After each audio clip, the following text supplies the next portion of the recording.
What if babaero ako? Oo naman, alam ko naman. Loko, hindi! Hindi ako babaero. We, sumpa mo man. Oo, susumpa ako. Buhay ko. What if may mga dating apps pa ako ngayon sa phone ko na hindi ko lang sinasabi sa'yo? Okay. Bahala ka sa buhay. What if nire-replyan ko pa yung ex ko pero hindi ko sinasabi sa'yo? Ay, ikaw, alam mo, puro ex na lahat yung topic mo. Wala akong ibang masabi. Wala naman akong ibang ano eh. Ako nga hindi ko tinatopic yung ex ko, tapos ikaw puro ex yung sinasabi mo. Nakakainis kaya pagka ex yung pag-uusapan. Kaya nga! Ano bang goal nito? Di ba mainisin yung partner? Hindi ako na maglaro. Bakit? Puro ka ex. Sorry na. Sige, iba naman. Oh, what if ano? Ayusin mo yan, nagagalit na ako. What if... Di ba sabi ko sa'yo?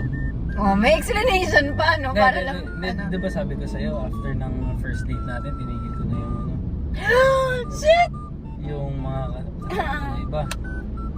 Paano kung hindi pa pala? Sige, bigay kita sa kanila. Lo! Dahil naman kunyari after ng Boracay natin nagkita kami kasi dati.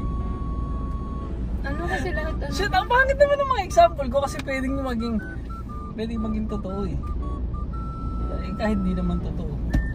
Mag-overthink ka lang, tama na kaya?